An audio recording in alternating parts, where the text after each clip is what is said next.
Frank, you're not muted, just so you know. Okay, should I mute myself? Probably a good idea. Okay.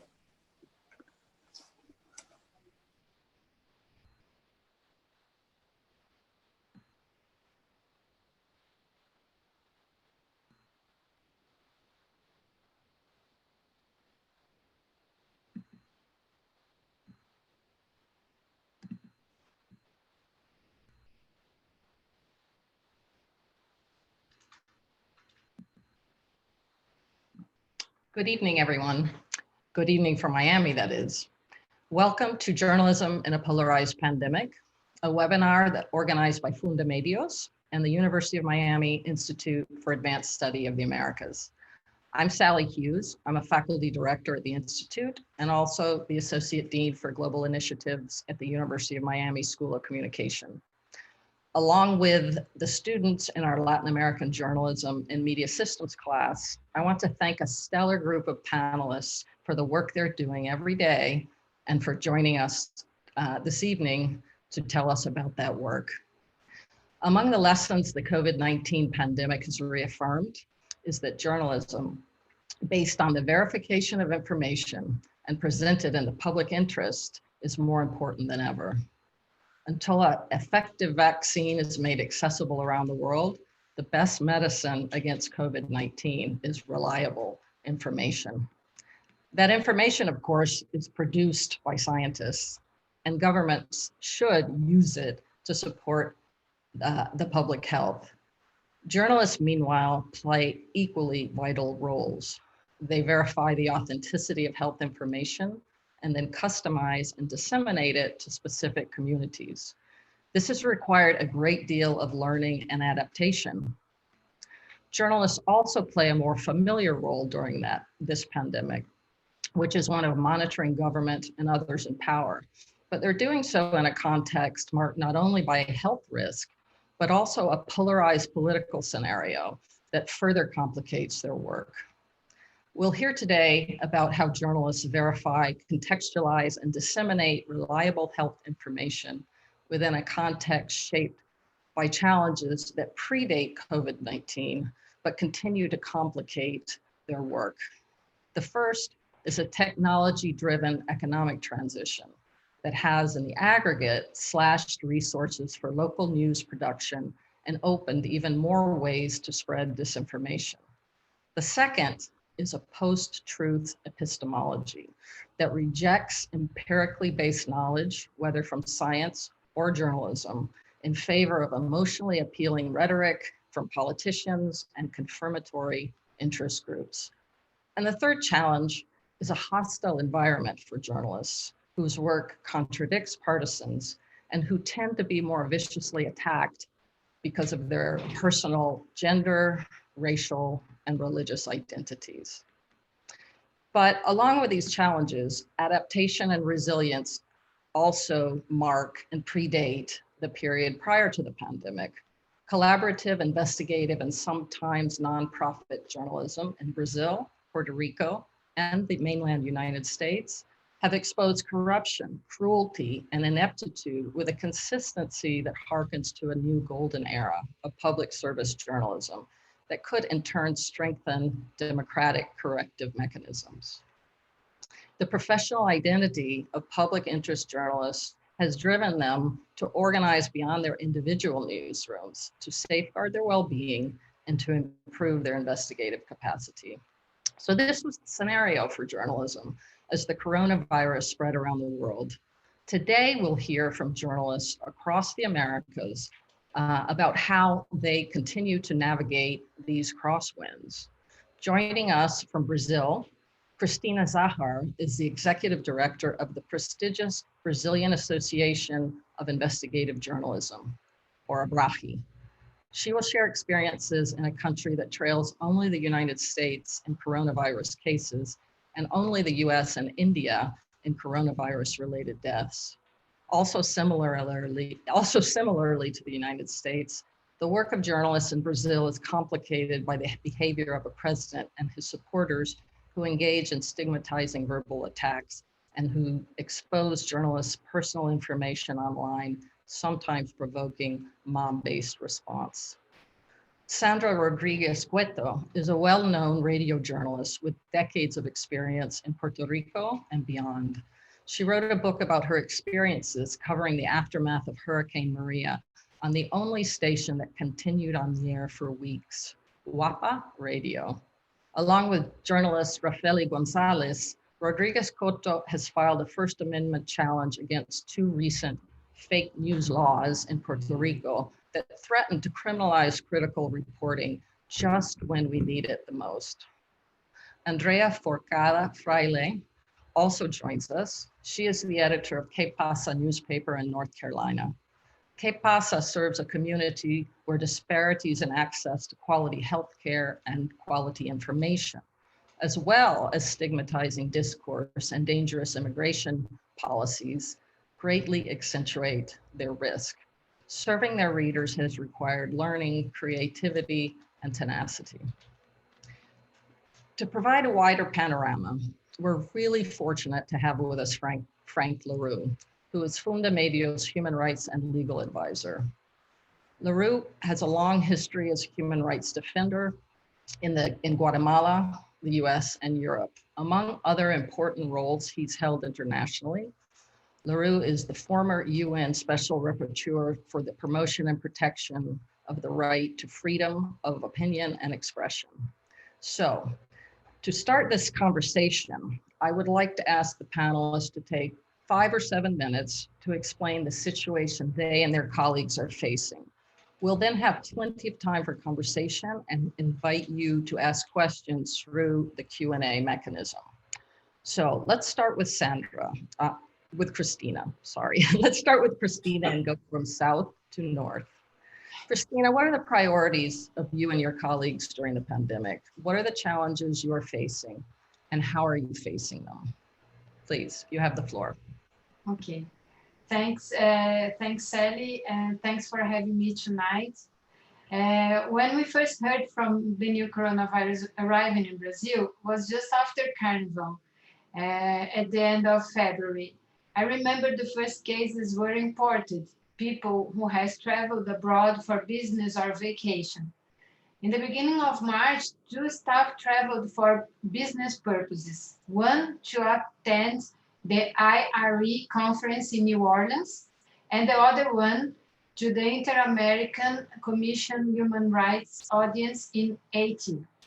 We didn't have much information at that time about the pandemic.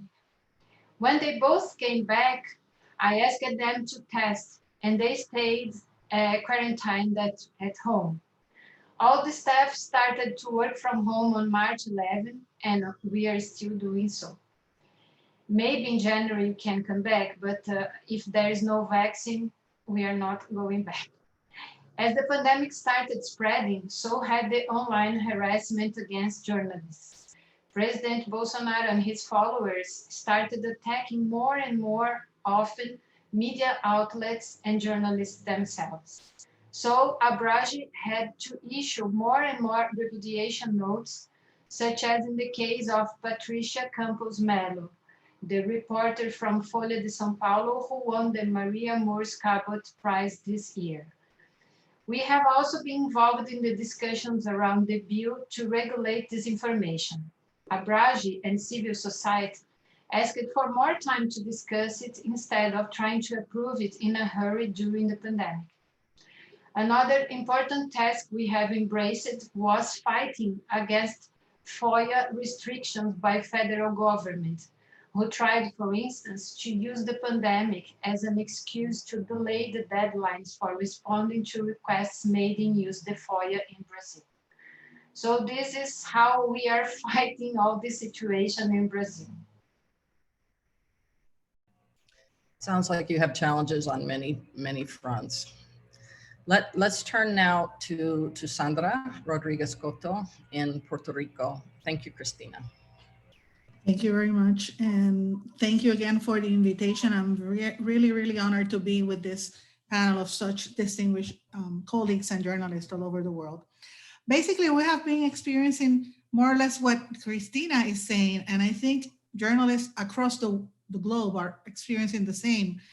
Lack of information, We need more details about what is really going on, the measures that are taking the different governments to deal with this situation. But in Puerto Rico, we're experiencing differently, a little bit differently, in the sense that we have been basically coming out of a couple of tragedies and environmental situations. We had two big hurricanes that nearly destroyed the island, particularly Hurricane Irma in 2017, then Hurricane Maria. After that, we had the general protest against the government, and the governor had to resign because of a public opposition. So we had in a period of less than a week, we had 3 different governors. So it was a political unrest, and that environment involves a lot of problems for the job of a real journalist that needs to get information, and there is a lack of transparency as an institutionalized way of handling the government. They're not given information. Journalists have to go and sue the government at court in order to get information. And also you have harassment from political opponents, and particularly cyber harassment on social media by political fans. And then right after what happened during last summer, that we worked during uncovering Telegram chat between the then governor and his aides that were basically mocking the citizens and making fun of the people that died during the hurricane. And President Trump came and threw paper towels at us. We were going back to normal after a political upheaval that we had 3 different governors, as I mentioned. And then a series of earthquakes hit the island. So we have been going back and forth in terms of rebuilding the island. And all of a sudden, this pandemic. We started a shutdown on March 15. So far, there are about 800 people that have died so far, but we have about over 50,000 people that have been infected. There has been a lot of problems in covering this situation. We don't have access to information. Government is not being transparent, as I mentioned, and there's a lot of corruption cases. Just to give you an example, at the beginning of the lockdown, I found out that someone at the government, at the health department, was going to buy 500 tests for COVID-19, the first set of tests to test the citizen, and that disappeared. And all of a sudden, when I published that story, it became a news. And when politicians got involved and people started to ask questions, then they found out that they were going to buy those 500 tests out of a construction company for almost $40 million. So it was a corruption scheme that is still being investigated by the legislature. So in that environment of lack of information, the journalists have to deal with that. We're also working closely remotely, as most of the people are, using the Zoom and using technologies. Government agencies, they tend to open and shut down. And now in 2 weeks, we're going to have elections. So we're dealing with that. We're dealing with some people getting sick. There have been politicians getting sick, and even journalists and their relatives as well. So adding to that challenge, we have the challenge of the entire environment against freedom of information, freedom of speech, and more important, freedom of the press. So that's more or less what we're going through in Puerto Rico. Thank you, Sandra. I'd like to hear from all of you in a few minutes, the steps you're taking on the job as you report to stay safe. It sounds like all of you are have many challenges that are just layered on top of probably the most important, which is keeping yourself safe as you seek that information. So thank you for that. Andrea, how are things in North Carolina? Perhaps you could tell us a bit about your publication as well. Thanks. Yeah, thank you, Sally, for inviting me and inviting Que Pasa to participate in this tonight in this talk. So let me start a little bit to talking about what is ¿Qué pasa? To understand what I'm going to say later about the challenges that we've been facing. ¿Qué pasa? Is a small newspaper, relatively small. We are based in North Carolina. We have 3 main printing editions in the main cities in the state, Raleigh, Charlotte, Winston-Salem, Greensboro. And we cover news, local news, focused for the Latino Hispanic community in the state. Our readers are mostly first generation immigrants coming from Central and Latin America, whose first language is Spanish. So that brings me to the first challenge that we've been facing since the very beginning of the pandemic, which has been the lack of Spanish information available from the institutions, from the local organizations. We've been encountering like a different, so we were receiving a lot of information from the CDCs, from the governments, but all this information was not only difficult to understand, but also was in English, and we had to manage to convert that information into very, explain in a simple way to be able to inform a community that at the beginning was very, was not trusting about the virus, a community that, because there was no information directly appointed to them, they were not taking the virus seriously. So one of our challenges was not only informing in Spanish, but also trying to make that distrust, trying to make the community trust this virus, and because it's been a dangerous virus. It's been a virus that has, right now in North Carolina, there are about 51,000 Latino people infected. So yeah, not only that, but also together with the lack of Spanish information, which meant that the community was relying on Spanish media to learn about the virus, there was the lack of data. At the beginning of the pandemic, numbers were very, very general. We were hearing about cases, we were hearing about North Carolina as a whole, but we didn't know how many Hispanic people were being infected. And we're talking about a community that they work in essential jobs. They work in the construction, they work in the fields, in agriculture, they work in processing plants.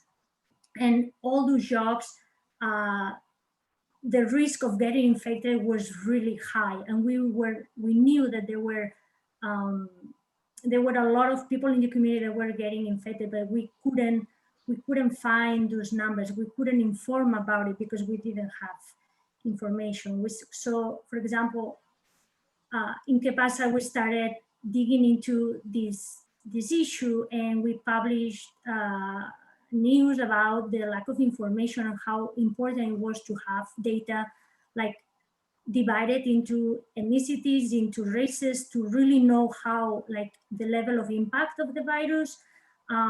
Luckily, now the government in North Carolina has divided, is publishing data by ages, by races, by ethnicity, which is allowing us to really have proper information. Another, very quickly, another of the challenges that we were facing is the Latino community, especially our readers and our audience, they are people that are not used to using technologies. So by the time that we jump into a world where we only use the technology, we rely a lot on Zoom, on apps, on always being with the email. Everything was informed by email, by the screen.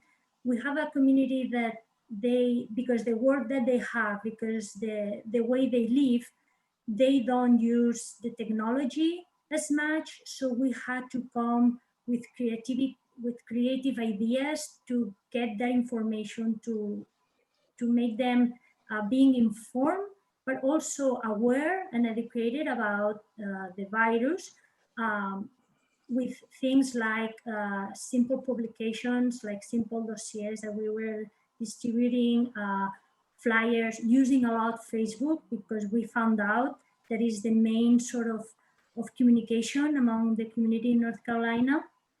So we had to a little bit reinvent the way we were communicating, the way we were informing, in order to reach the majority of the community, to make them see that this virus was really impacting, and yeah, and they had to take it seriously.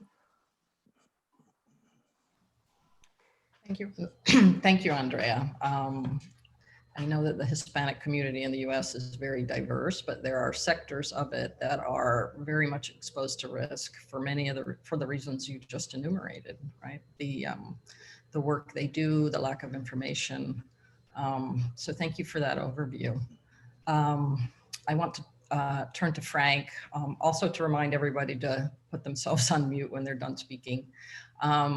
Frank, I think you're in a really good position to give us a panoramic view of the Americas, as well as respond to what you've heard. And I would also like to invite you to bring the United States more broadly into this discussion, because I know just a week ago you were before the Inter-American Commission of Human Rights, talking about the situation of free expression in the United States during our protests in favor of racial justice. So please, the floor is yours. Thank you. Great. Well, thank you, Sally. And yes, I will. Let me begin by saying that it's a big pleasure and an honor to be in this wonderful joint initiative between the University of Miami and Fundamedios, and I'm so pleased. Thank you. I would emphasize that there are four main topics that I would like to mention as challenges to journalism. And you are right in saying that the challenges are diverse, from the pandemic, but also to the secondary effects of the pandemic. Let me begin with number one, is that journalism was already in somewhat of an economic crisis, at least traditional journalism in a way. We saw the constriction of written newspapers because now you have electronic alternatives and you have electronic media.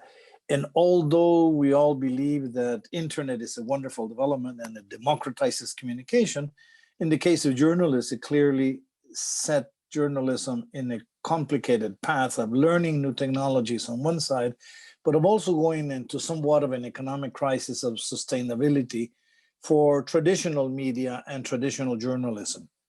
Of course, one could always argue that this opened the door for new forms of journalism, and the amount of online journals and online magazines and investigative journalism has developed, and this is true. But the question is the sustainability. And I just want to leave that there, but the pandemic came and made this much more serious. The pandemic, of course, has affected the economy of the entire countries, and the journalism and the media is not excluded. So one issue that we have to look at is that it was already difficult to find sustainability, and it is much more difficult now under the pandemic. Number two, and this goes a lot into the example of Andrea in North Carolina, we discovered how important information is. One of the issues why, one of the clear numbers that she mentioned to us as from the medios before, is that although the Latino population in North Carolina represent 19% of the population, almost 20%, but in terms of contagion, it was 4 times the percentage of COVID people of infected individuals than white population. Why the difference? Partly because of the type of work, as Andrea was mentioning. A Latino population did not stop working, and they worked in agriculture, meat packing, or in basic services that kept on going. But the other reason was the lack of information. And here I think we discovered something new, which is important to point as a lesson, is that news has to be relevant to the local level, to the community. Normally we can see national networks that will give you the national number of infections or the national number of people deceased because of COVID, which is important. I'm not saying that, but it doesn't solve the needs of a local community, of how high is the infection rate locally, how serious is it, should they quarantine more strictly, where do they find the nearest health service, or where are the county programs or state programs to look at. So the information that they need is so locally relevant that it made us look into that. There has to be local relevant information, which also has to be culturally appropriate, has to be in their language, in their culture, in their tradition, to be able to go through. And this is something that the pandemic has really taught us in terms of all ethnic groups and minorities throughout the States. The third phenomenon is very tragic, is that in a pandemic, it brought out the authoritarian nature of many governments, from people like Bolsonaro in Brazil to all the way to President Trump in Washington, in the sense that there's always a feeling that you can make decisions on your own. So one of the first things we saw is that there was a lack of will to make it very transparent. In many governments were afraid to let people know how big the pandemic was, how serious the infection disease was, and the average of infectiousness in a country. So there was always difficult, and this we found that in all Latin America, but it was also clear in the US at the beginning, when the administration was trying to give the false idea that, no, this is going to go by like a big cold, it's going to be somewhat like the winter colds that we always have, and wait a little second, is getting better. There was always the effort to make a rosy picture of something that was so serious and needed serious information. Now, I'm not saying that the information should dramatize what should not be dramatized, but people need and have the right to receive scientific, true, and valid information, especially in a pandemic. That did not come through. And when the requests were made to the authorities, they were not willing to give it. So we found a lack of information. And in some countries in Latin America, where there were states of emergency or states of siege because of the pandemic, the information, in general information of state activity, was even reduced. So there was a response with a closing of information and a lack of information on a public nature. And the fourth, which is probably the most serious one, is that authoritarian attitude of many governments, combined, which was already the attitude of leaders that were not very happy, especially populist leaders, conservative leaders, that were not very happy by being criticized by the press. And they began to clamp down. And here, these populist leaders from the right or the left, by the way, because you can see it in Bolsonaro of Brazil, like you can see it in Daniel Ortega in Nicaragua, or in Maduro in Venezuela, or in Donald Trump in Washington. All of them reacted the same way. The pandemic was the great chance to have a harsher rhetoric, to have what's called in human rights circles of freedom of expression, what's called dangerous language. It's not hate speech per se, but it's dangerous language because it's an aggressive language.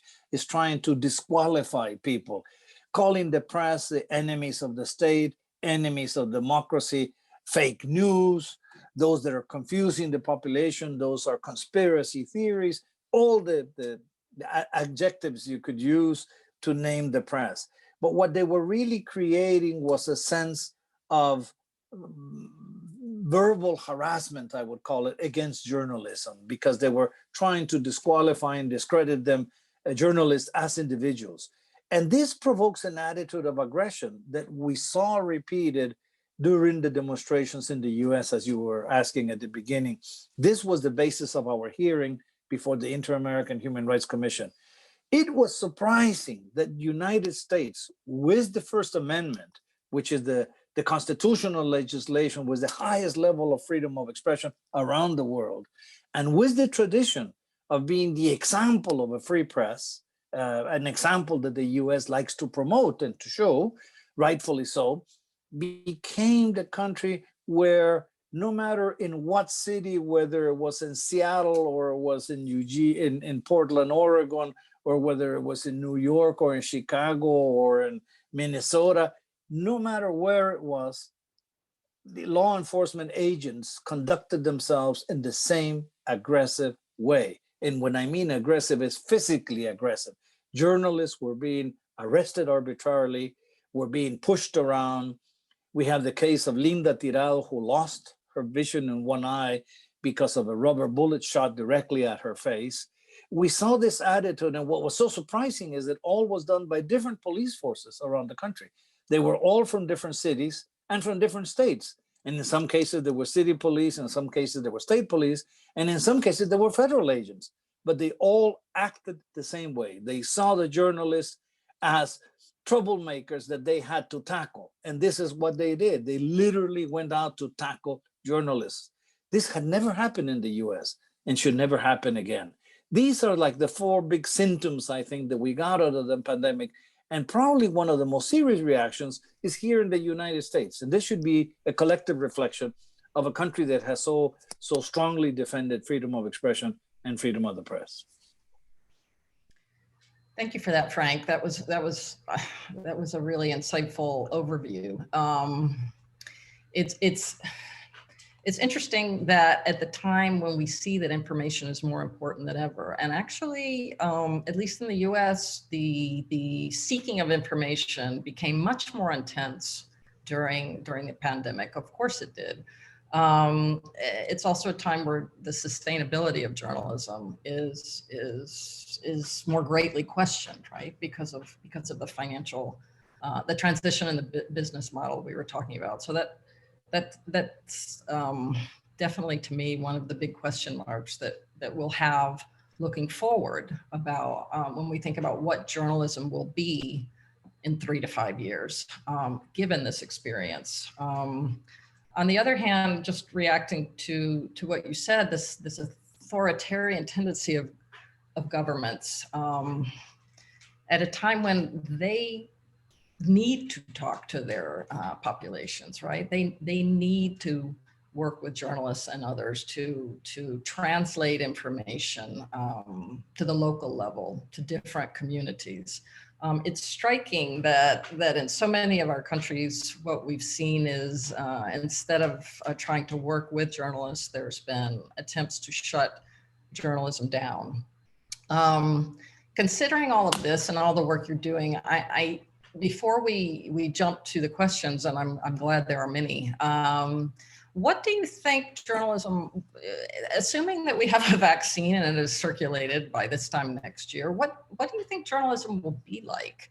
What will journalism take away that is helpful and problematic over the next 3 to 5 years? This is potentially, this is a far-reaching experience that journalism is going through. So I wonder if I could ask you, either based on your organizations and your publications, or more broadly, your countries and contexts. And this time maybe we can start in the north, and we'll go to Andrea first, and then Sandra, and then Christina, and then Frank. Andrea. Yes, thank you, Sally. Yeah, I think as Frank was mentioning, like journalism has been in crisis like way before the pandemic, and somehow it has managed to survive, struggling, but to survive. I think talking more, focusing more in the local journalism, in local publications, I think I would like to see in 5 years more. What I think is like I would like to see that local publications have gained they are more reliable. Like sorry, readers rely more on local publications because, for example, in our case, it's clear that the information like was coming from this local state media more than like the Trump administration, the agencies. So what I think is in few years, it should, local publications should be more like, the community should rely more on these publications. I've also seen like, as well as this pandemic has created a huge crisis and has like publications like ours, for example, have been struggling with very few staff, few resources. I've also seen on the other hand that there's been an opportunity for new media to born, new publications, new local projects. On one side, because of the need of more information, even though we've been like buried in information from all sides. So I would like to see a like local journalism evolve, and taking into account from the institutions, from the governments, like I would like to see more journalists, like more local publications being on front of the line. So in press conference from the governors, from the administrations, because at the end of the day, is the local journalism that focus more on what is going on in our neighborhoods, in our cities, and is what is focusing more on what is going on with our communities, right? So yeah, crisis is gonna keep going, and hopefully we don't have a like the newspapers, the local radios don't disappear, which unfortunately some have closed already. Thank you. Certainly in times of crisis, be it hurricanes or now a health crisis, we need locally contextualized information, right?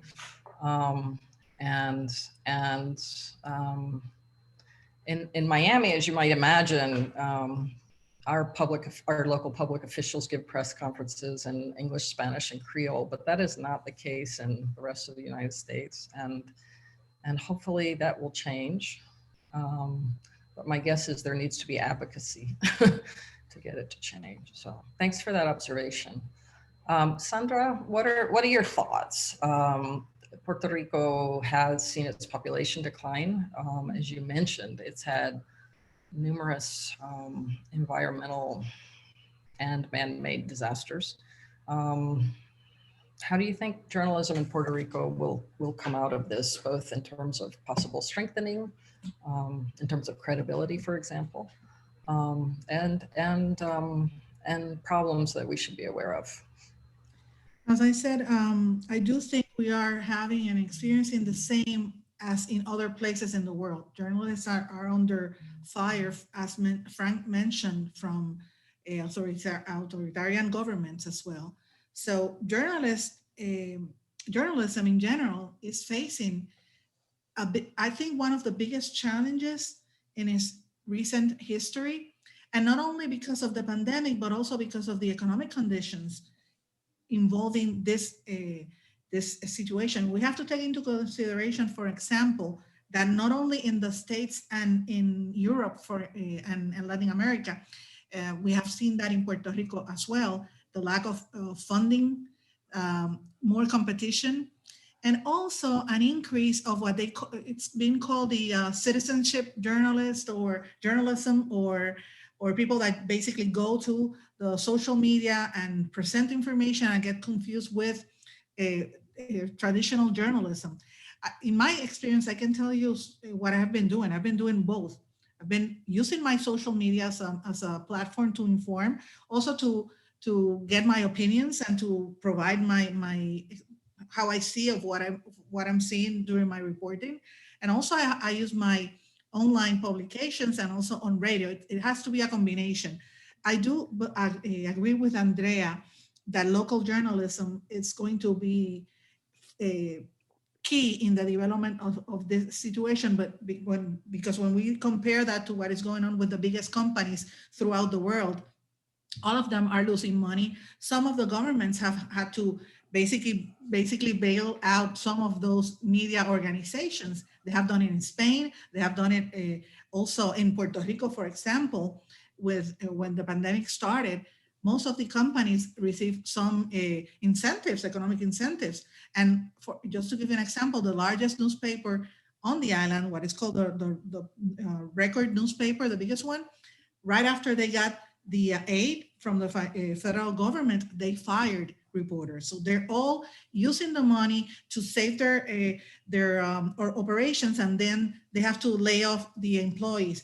The same experience has been, you can see that in the Dominican Republic, you can see it in Mexico. I was just talking to some friends that are now turning into social media, particularly YouTube, to become YouTubers, to provide information in YouTube and also on Facebook to report on those platforms. However, there's still a challenge there. I would say that journalism has been in free fall since the internet came.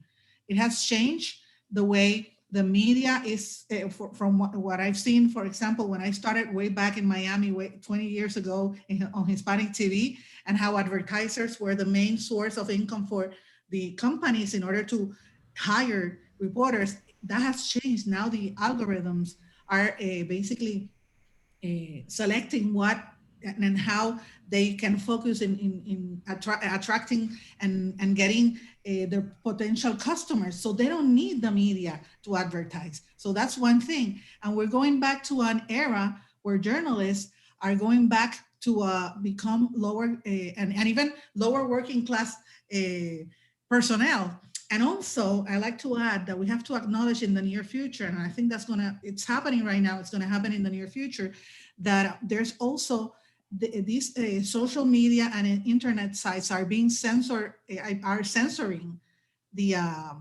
information that is also going out. Just to give you an example, Google and Facebook are telling people, and they're selecting which type of information they're going to hide and which one are going to be prioritized. Just to give you an example, YouTube is asking to put disclaimers on state news and those stories of conspiracy theories, particularly during this pandemic, that have basically proliferated among the social media. But they're not doing that on corporate news. So we have to fight against that in order to do a correct journalist, to provide information. And this and also the hoax of fake news is used, particularly by governments, to delete genuine news, to delete and to discredit genuine information, and also to ban opposing points of view, which is one of the pillars of journalism and democracy, to have a variety of opposing points of view. And you see that not only on the liberal side, but also on the conservative side. And I do think that journalism, straightforward journalism, investigative journalism, and most important, independent journalism is gonna be harder, but it's gonna be the only field that will save this profession, whether it is at a local level, or is it a small local news media outlet, or is using the internet. I do think investigative independent journalism is what going to be the difference between what we do and what other people that are providing information are doing on the media. Right. Um, I know that some of the main political stories in Puerto Rico and in the US on immigration have come from nonprofit investigative centers working collaboratively with others. Well, I'm an independent journalist, and that's how I got the chat, the Telegram chat, and I published it on my blog. That's how it started. And then Right. the Center for Investigative Journalism published the part of the document, then I published the rest, and it started a political, political, protest on the island. And it started not through traditional media, but within my blog and my radio program, and then on the Journalism Center. So independent entrepreneurial journalism, we're seeing more and more projects try to be nonprofit with alternative forms of financing. They have not yet grown to the intensity of covering the entire US, but they're in every country of Latin America, and they're in the US, and they're doing important work. So so much we could talk about there. I want to hear about your lawsuit at some point as well, but let's turn to Christina. Christina, maybe you could also tell the audience a bit about the work that Abraji does, and then looking forward, how do you think your work will change in the next few years because of coronavirus?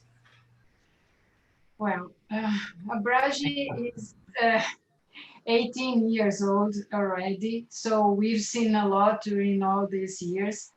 But I really can tell you that 2020 has been the most challenging year we ever had.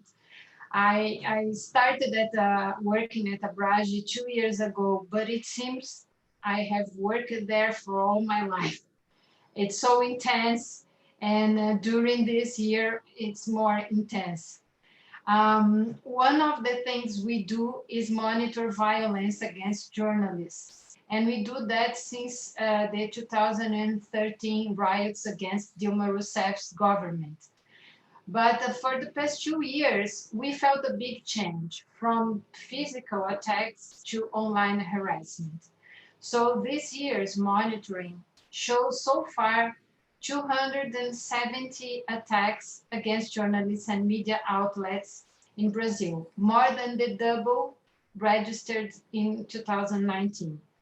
So what we see, most of the cases are of stigmatizing speech, only attacks made by public authorities against journalists. So 36% of the attacks of these 270 attacks that I mentioned before were made by public authorities. So we have to fight that all the time.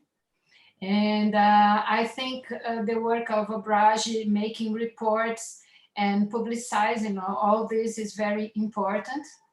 And as I mentioned before, we had the case of Patricia Campos Melo. She works for Folha de São Paulo. And since February, she is a victim of thousands of memes have been circulating on the internet with her face in pornographic montages, calling her a prostitute, making allusion to sexual organs. And until today, she receives messages from people saying that she offers sex in exchange for reports.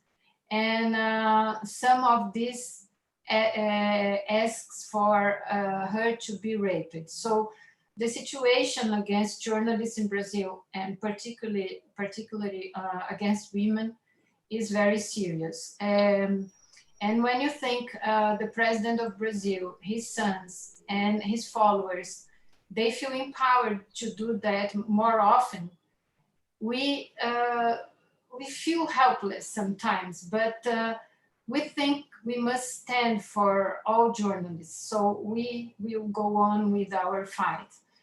And there is also another component against the Black journalists. We had a case with Pedro Borges. He is co-founder of Alma Preta, Black Soul in English.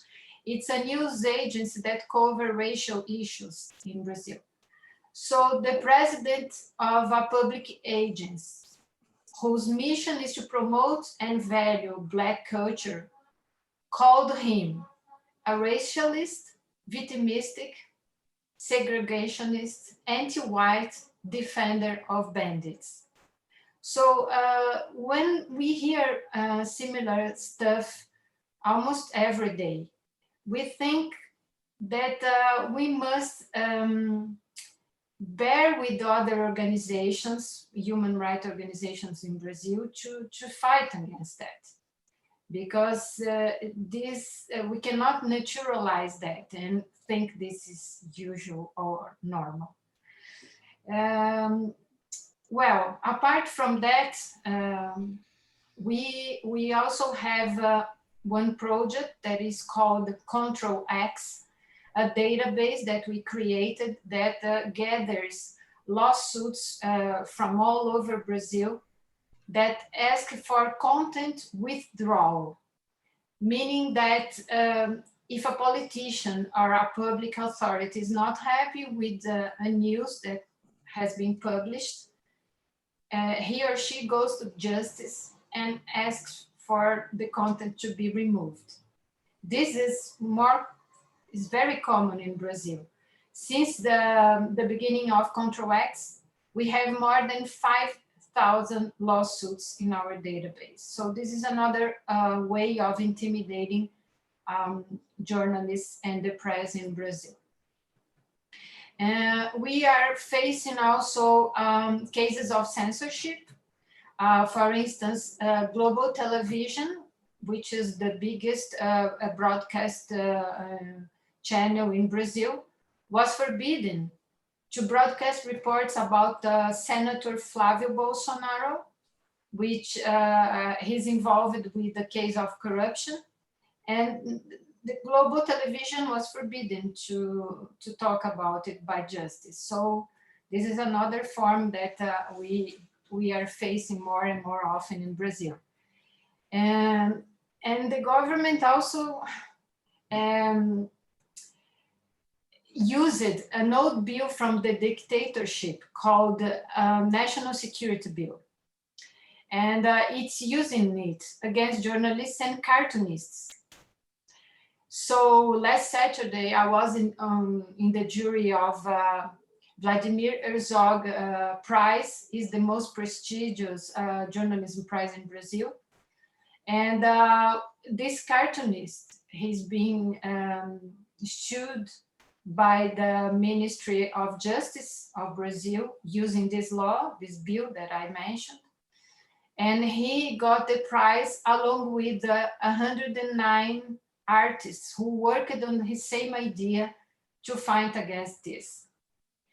So we have these attacks, online harassment. We have legal pressure against journalists.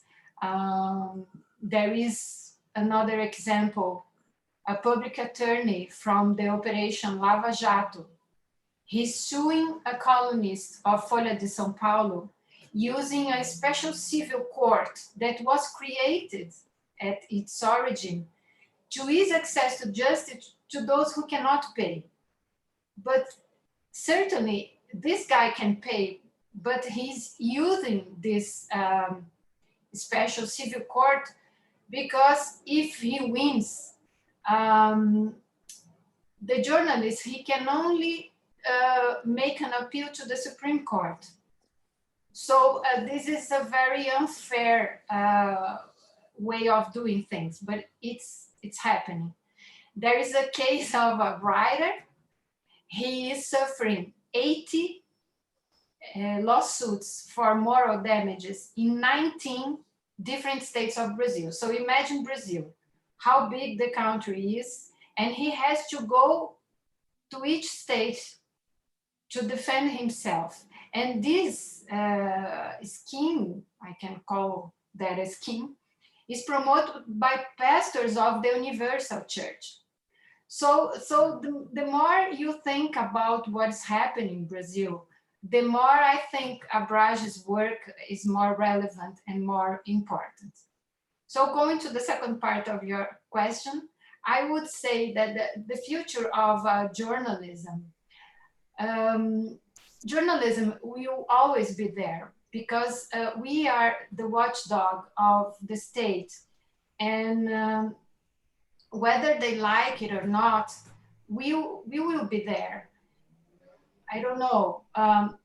Maybe the legacy media will not be there, but independent journalism will be there. Investigative journalism will be there.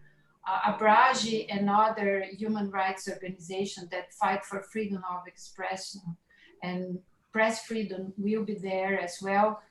What I think that journalism is facing now is a crisis of business model. So I think that no one has this, it's not the silver bullet. No one has the silver bullet to answer this question. But if you think people can live without the professional journalism, I don't think so. Because if you just read the messages from your WhatsApp that your aunt or your uncle sent you, you just have a lot of misinformation. You will not be informed. So you need professional journalism. So how can journalism survive? It must find different ways of being sustainable. Crowdsourcing, freemium models, paywall, and organizing events, conferences, and other ways of making money. So it's not easy, and I'm not saying it's easy, but because I come from legacy media. I worked my whole life on the print, so I know how hard it is, but you have to try. And I have an example.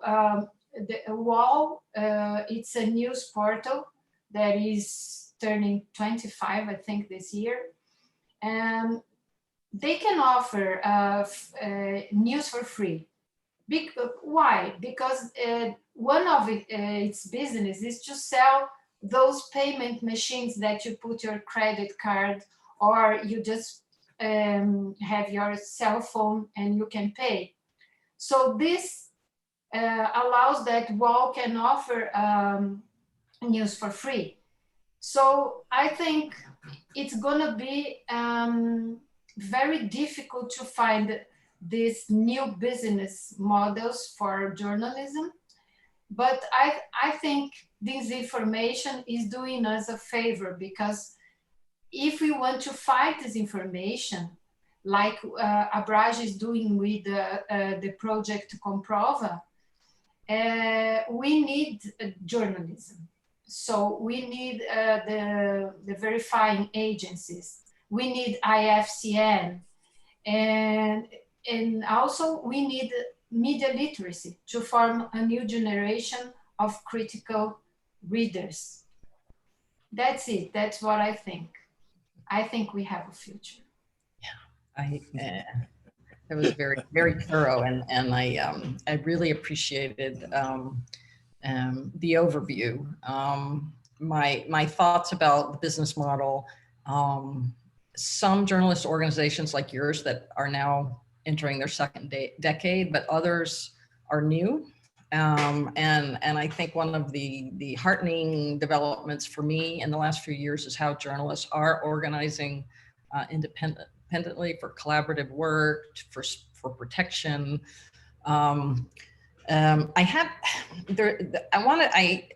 Instead of trying to Frank, but maybe he could take the first attempt at answering this question, since we're moving along in time. And where is it now that I've lost it? We have a lot of questions. Here it is. This is from Parker Gimbel, one of our students here at the University of Miami. And he asked Andrea, but to be honest, I think this is key for many of the dilemmas that you all are facing.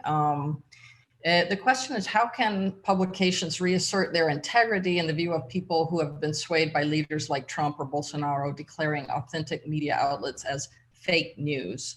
So that gets the issue of credibility, which would support both the business model and the attempts to end impunity and lower the attacks on the press. So just to restate it, how can publications or national press reassert their integrity in the view of people that have been swayed by leaders and others who call them fake news? Frank, if you want to start, and then we'll go around. Sure, Sally. Well, it actually goes exactly to one of the topics I wanted to mention about the future of journalism. It's not so much to reassert integrity as it is to reassert credibility, because what these leaders are doing are trying to erode the credibility. I think the integrity is there. I think journalists are doing their best. But what these leaders that do not want to be criticized are trying to do is to erode that. But I think we're coming around a bend with this pandemic and with the attitude of these leaders. People forget that when journalism is practiced in a professional and independent way, is not only the exercise of freedom of research, freedom of thought, and freedom of expression by journalists, but is more importantly, the way in which journalists are facilitating the exercise of access to information by all society. And without access to information, there is no democracy. So in reality, as criticized as journalism may be, it is a necessary profession for any democracy, because you cannot have democracy without precisely that degree of pluralism. And this is the solution. The more the journalism demonstrates that it is truly independent, not only from governments and political interests, but even also from economic interests. I mean, the fact that you live off advertisement as a past economic model was also complicated, because there were certain issues that could not be touched, for instance, in terms of environment, contamination, or health issues of the readers and the public to you, which you were addressing. So I think this is the solution, is to have a truly independent, professional press, but also, as was said by my three colleagues, is a press that goes further into investigative journalism, that systematizes a deeper and more profound look at issues. That doesn't necessarily have to mean longer pieces of information, but it has to be deeper pieces of information in terms of the idea of finding out what's really behind the scenes and what happened. Because information is all around us all the time, especially in this internet world.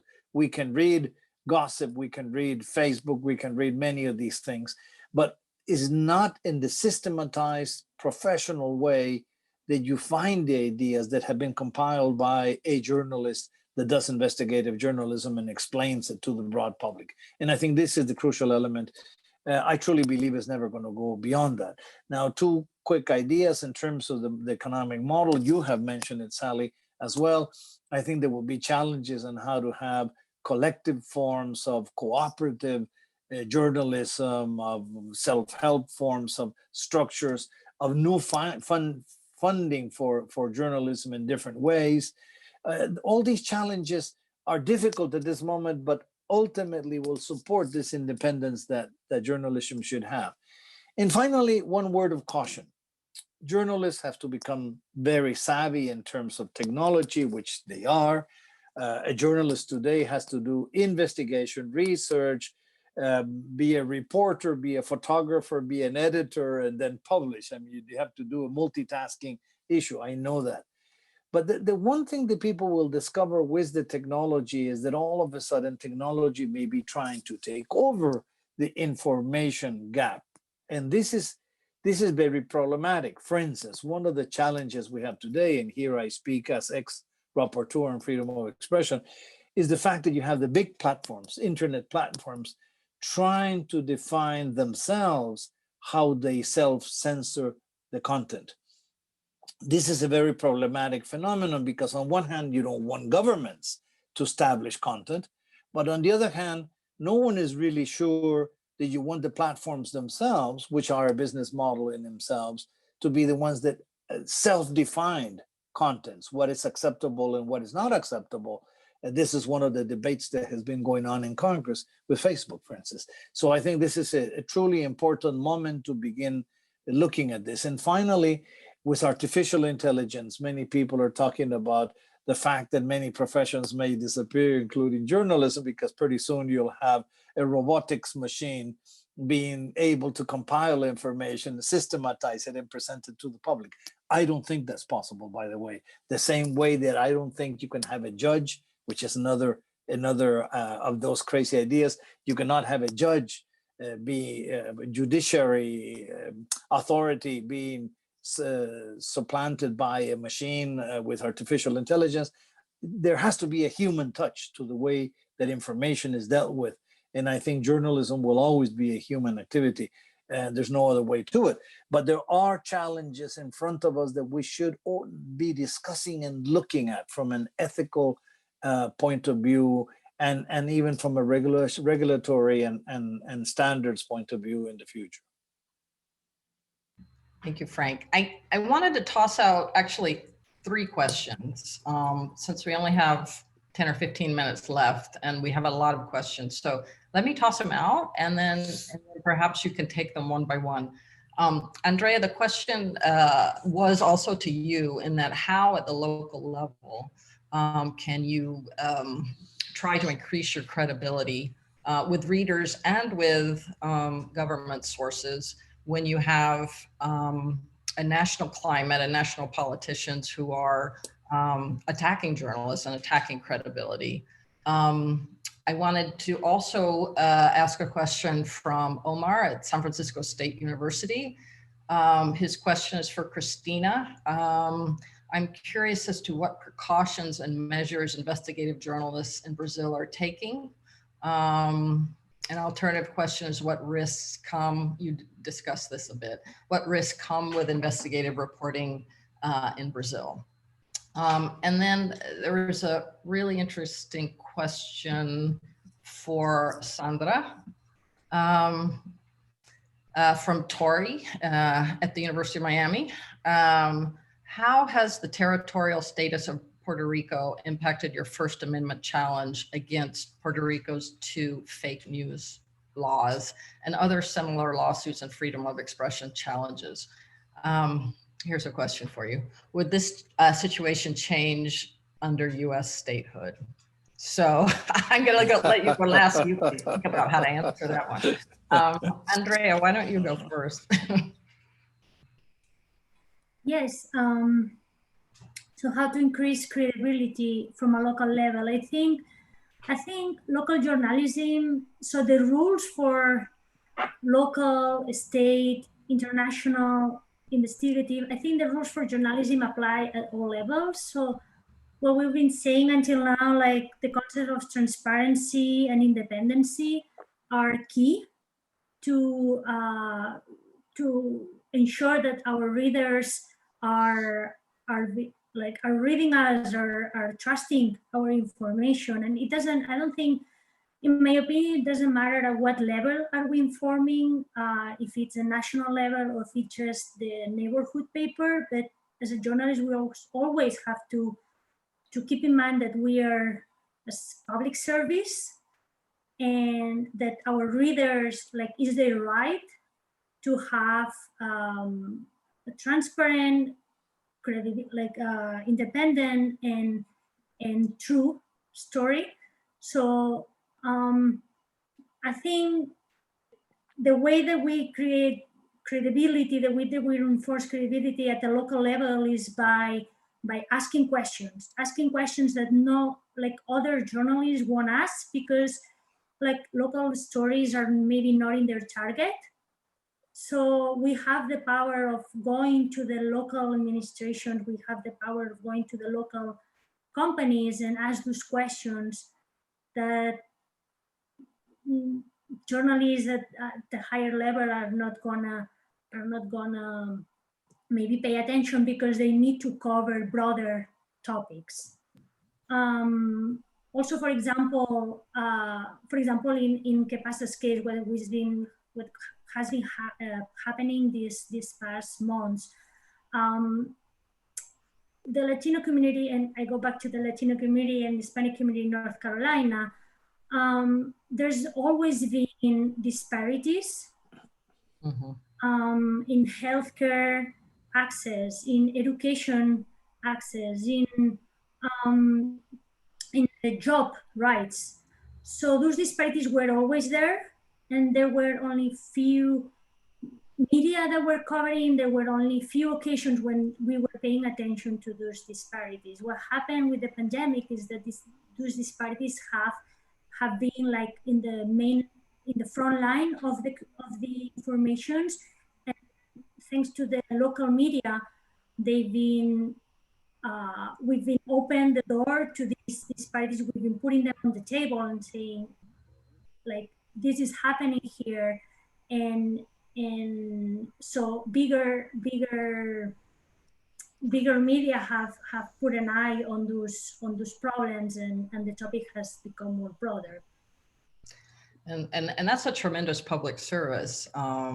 Latino media has a history of being very close to its community. And so I know you have high credibility in your community. But it's interesting to link with more general market media to reach the wider political system, right? Because in some ways you must affect the wider political system. But thank you for that. Thank you so much. I wish we could talk about these for a lot longer. Christina, I know you all are, you have training programs.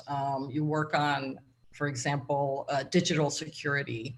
But maybe you could respond more broadly to Omar's question. How are journalists, investigative journalists in Brazil, protecting themselves? What precautions are you taking? What are you learning about how to do that? Yeah, well, I think it's not only digital security that we have to worry about the investigative reporters in Brazil, also with physical security. So one friend of mine, he was at the Abrages board last year, Leandro De Moria, he works for the Intercept Brazil, and he has a bodyguard. So I think all these attacks that we are suffering and all this discredit that these attacks are trying to impose to journalists in a way, we have to take care of our social media, of our physical integrity, and also about our health.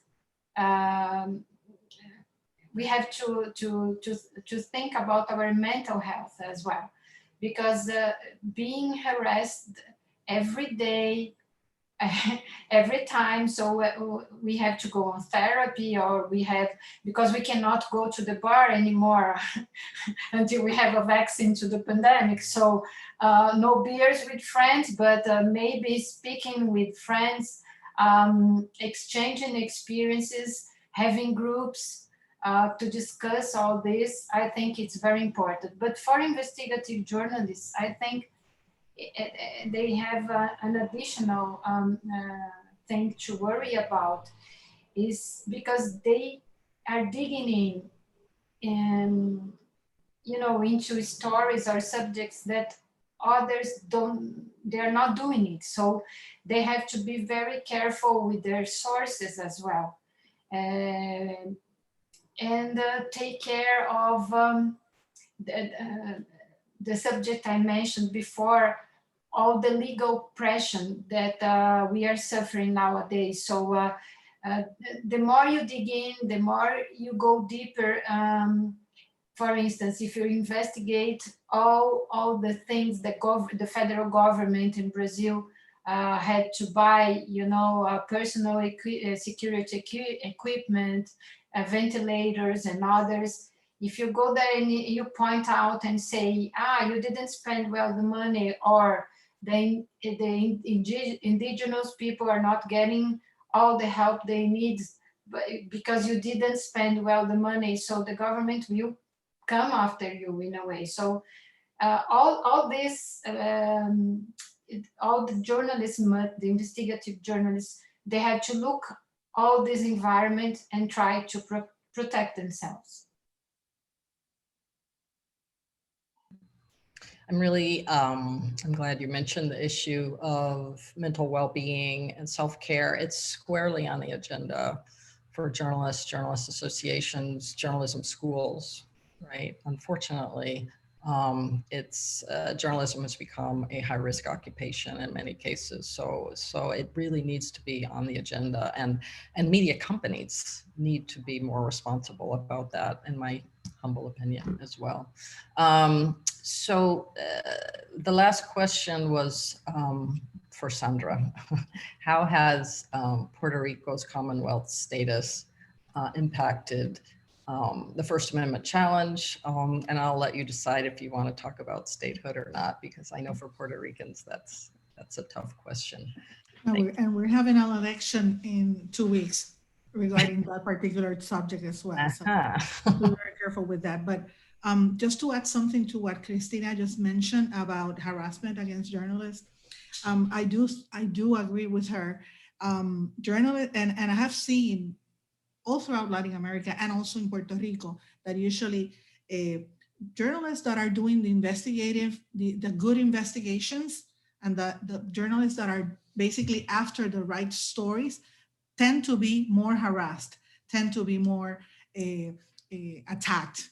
I remember when I started asking questions about the people who had died after the hurricane and making the tough questions, and I could see a parallel when I started making questions and when the harassment started, when they broke into my house, when they started disseminating information about myself and against other journalists in Puerto Rico, particularly women, and also women of color as well.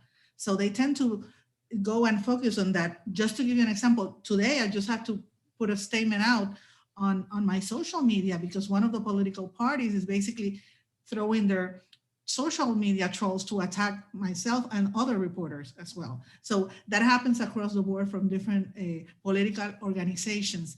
And we have to work in clusters and work together and support each other, even if we're independent because of that.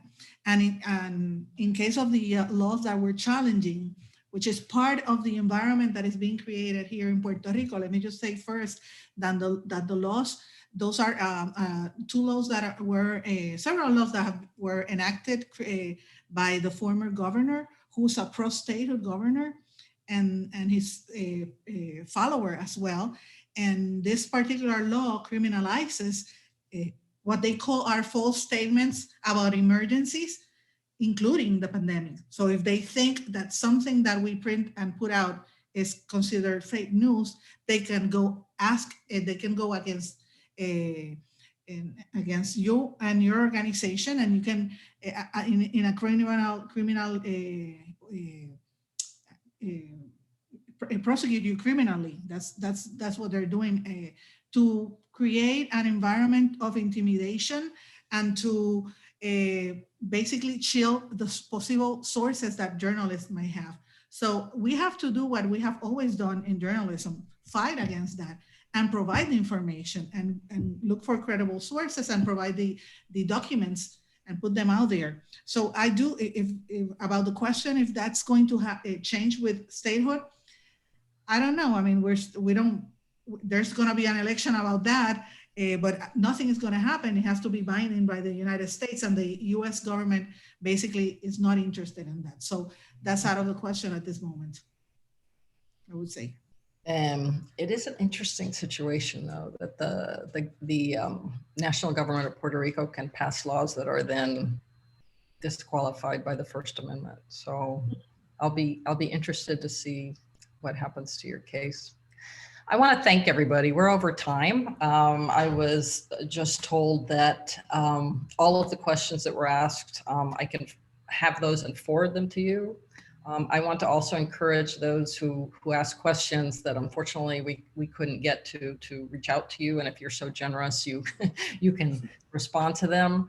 But for now, I just want to thank everyone again for the work you're doing and for sharing it with us today. It's important to get the word out. It's important that universities take this into account when we're educating students and asking them to get involved in what is now a sphere of protection or a human rights area that focus on the work of journalism. Because as so many of you said, journalists are being attacked because democracy is being eroded.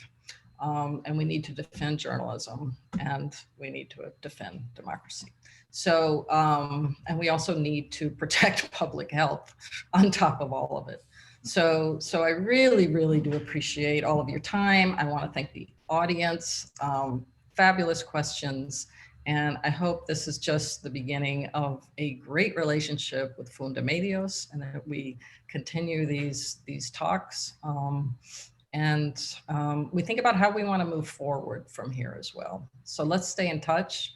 Thank you for a great night and stay safe and reach out to us if we can help you in some way. Okay. Good night, everyone. And thank you. Thank you, Miami, Sally, and from thank all the Brazil, colleagues. from North Carolina, and from Puerto Rico. Good night. Thank you. Good night. Good night. Bye-bye. Bye-bye.